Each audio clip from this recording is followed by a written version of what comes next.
Hello, I'm Dr. Despina Afentouli, and you're listening to Cosmos FM. Our guest today is George Psomas, actor and author of the new book Manoli, the Greek Mouse. Hello, George. So welcome to Cosmos FM. How are you? Thank you for having me. So, George, you recently wrote a book, Manoli, the Greek Mouse. So what inspired you to write it? So this book is called Manoli, the Greek Mouse. And the inspiration for the book actually came from a conversation that I had with my cousin years ago. He was saying to me that he didn't feel like he had found a talent or something that made him feel special and stand out. And that conversation got me thinking about all of the kids out there who probably feel the same way. You know, kids develop their talents in different ways at different times. You know, there's those kids out there who are great singers. There's kids who are great dancers. Some are star athletes. Some are top students. But what about the child who is still searching for their talent and for what makes them special? This book answers that question, and it's a direct response to that conversation I had with my cousin all those years ago. That's a great message to send to the audience, which I understand it must be international, not only Hellenic, right? Correct, yeah. I mean, the book's written in English and it's written in rhyme, but it has Greek themes throughout and Greek characters. And so I think a lot of people are going to relate with it. But, you know, it really is a homage to my Greek-American upbringing, and it is a wink to that. You know, it takes place in Greece as well. But the story itself is about Manoli Pontikis, a young Greek mouse who lives in a small village with his family. And as the youngest of five, he feels like he doesn't have a talent like his older siblings. So this story follows Manoli as he journeys through that village in Greece and searches for the thing that makes him special. So it's a story of self-discovery, but it's ultimately a story about kindness.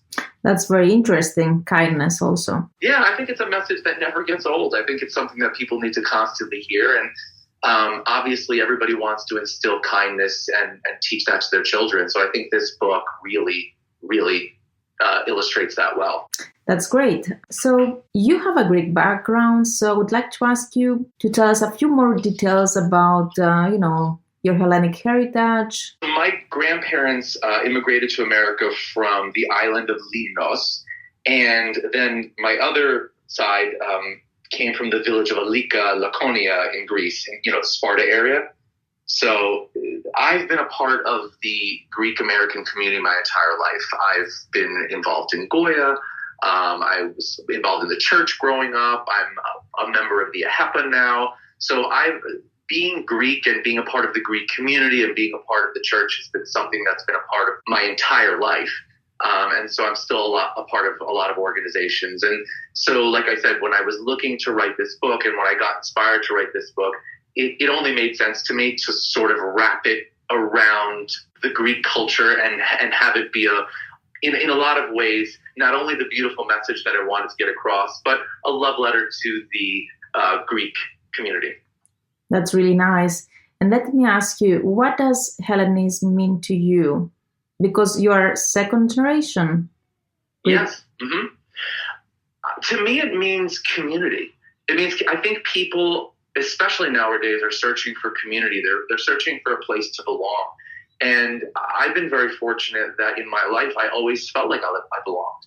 The Greek American community, really was something that I was always a part of, and it always was a home for me. It was a home base.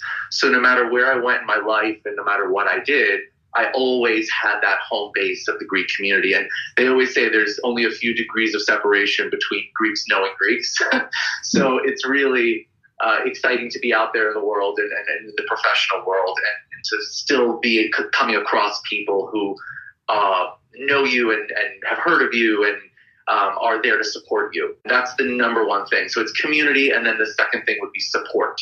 Nobody supports like the Greeks. Everybody rallies around the things you're doing and rallies around not only, especially my career as a professional actor, people have not only supported me, coming to shows and being almost a mouthpiece and a megaphone for the things that I'm doing, but they come themselves, they support it, and they do everything that they can. Exactly like, the way you are when you heard about my book. So I'm incredibly thankful for that. That's amazing. And by the way, we should mention that you've done work as an actor at the Carnegie Hall, right?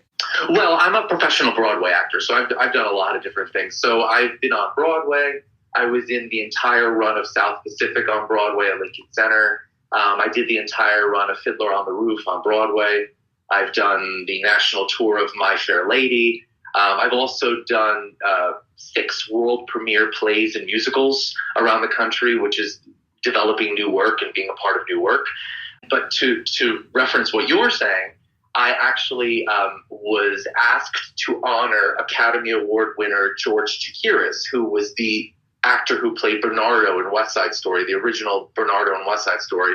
And I was asked to present him with the Lifetime Achievement Award.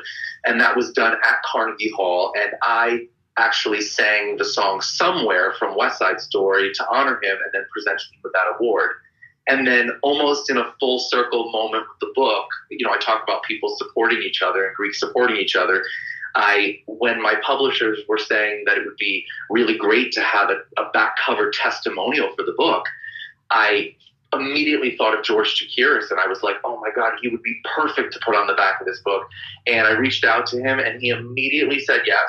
And he has written the most beautiful back cover testimonial for this book. So I'm incredibly honored that he said yes to that. And it was from meeting him at Carnegie Hall. And then other things in my career, I continue to do other things as well. I am like I said, always doing new shows. And I am the host of Broadway Under the Stars in New York City, which interviews all the different Broadway shows. And I'm also the winner of Broadway Idol Season 2. So I'm very happy and fortunate for the things that I've done in my career. Congratulations. Thank you. So I would like to ask you to read your favorite part of the book for our audience on Cosmos FM. Sure.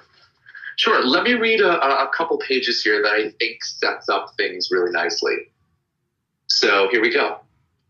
At night he would cry in his room in his bed to his mom and his dad, who heard all he said.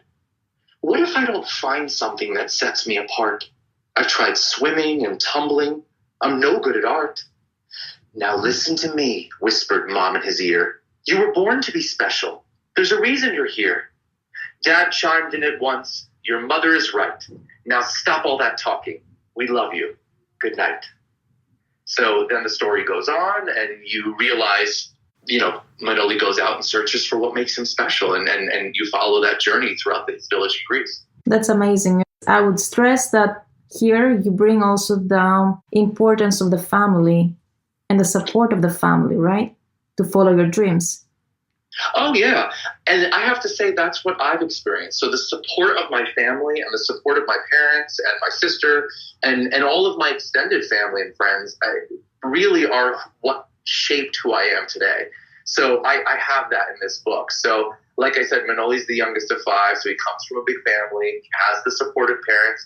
And sometimes it's just that little thing that your parents or the people that you admire in your life whisper in your ear, and they say, you are special. So you're going to figure that out. It might just take some time.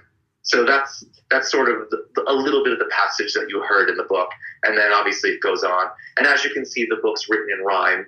So I think it really got the children that have read it and listened to it so far very much are captivated by the story. Thank you so much, George. That's amazing. I wish you all the best of luck for your new book, Manoli the Greek Mouse. Thank you so much. The book is available currently on Amazon and BarnesandNoble.com.